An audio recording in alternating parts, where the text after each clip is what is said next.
Fabio Turone. L'IRC ha finanziato con 1,5 milioni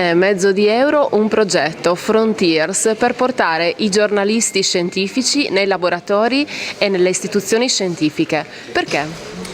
Il progetto nasce dall'esigenza di cui la European Research Council si è fatta portatrice di ricostruire in un certo senso un clima di fiducia all'interno della società e in questo senso ha identificato i giornalisti come dei mediatori che hanno una competenza specifica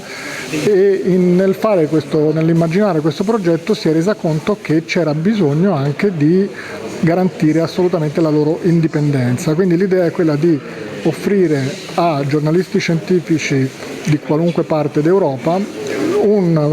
possibilità di staccare dal loro lavoro per qualche mese, dai 3 ai 5 mesi, per immergersi all'interno di un laboratorio, di un centro di ricerca per conoscere meglio il funzionamento e interagire in tutti i modi possibili con chi la ricerca la fa, che ovviamente la vede dall'interno, quindi offrire la possibilità di specchiarsi e di guardarsi dall'esterno su tutto quello che attiene alla produzione di conoscenza, perché l'European Research Council specificamente è aperta a tutti gli ambiti di ricerca, comprese le scienze umane, sociali, filosofia e chi più ne ha più ne metta. Che cosa serve a questo progetto perché funzioni? Cosa possono fare le istituzioni e i giornalisti insieme per il successo di questa idea? Dunque, uno dei primi punti cruciali che anche l'IRC nell'immaginare questa call ha messo in risalto è proprio la tutela e il rispetto dell'indipendenza del giornalista,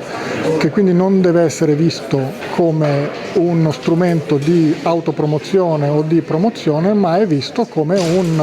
una voce autonoma e indipendente che ha diritto di entrare e di fare anche domande che magari non sono le domande dello scienziato, e quindi quello che serve, secondo noi, poi lo testeremo perché questa è anche una forte componente di ricerca questo progetto, è quello di, secondo me, l'esigenza è quella di essere aperti all'ascolto, avere curiosità e avere anche interesse a migliorare alcuni meccanismi che oggi funzionano ma non sempre funzionano benissimo nei rapporti tra chi fa la ricerca e chi la finanzia e chi ne fruisce come cittadino. Come INAF possiamo aspettarci i giornalisti anche ai nostri telescopi allora? Senz'altro, perché ovviamente il mondo della ricerca ovviamente è include anche la ricerca sullo spazio, che ha un fascino che va anche al di là. Si può immaginare molta della valutazione che noi faremo, perché noi assegneremo fino a 10 borse ogni anno a giornalisti, la faremo sulla base dei progetti che verranno creati bottom up dai giornalisti e quindi sulla base delle loro curiosità, proprio nello stile assoluto dell'European Research Council, potrebbe darsi che vengano fuori delle idee per sfruttare il periodo trascorso in un contesto in cui si fa ricerca sullo spazio e nei telescopi, magari per esplorare idee che siano al confine con la fantascienza, sempre pensando al fatto che è appunto il giornalista che ha una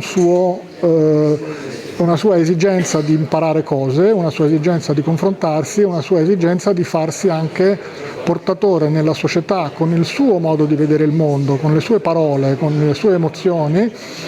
delle stesse cose che stanno a cuore poi a chi fa ricerca. Un po' questa è la scommessa, sempre nel segno appunto della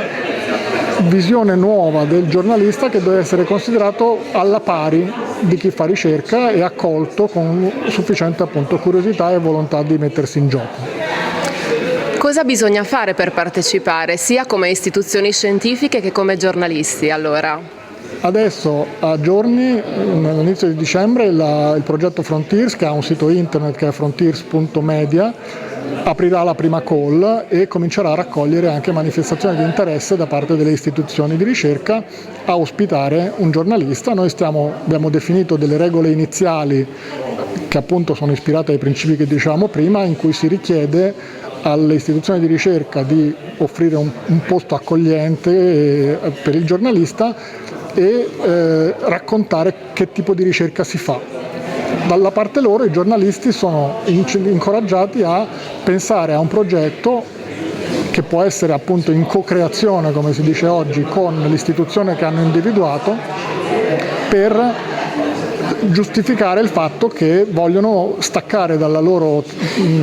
routine quotidiana e avere anche un po' di respiro, un po' di tempo magari per stare a guardare le stelle e a farsi venire delle curiosità nuove.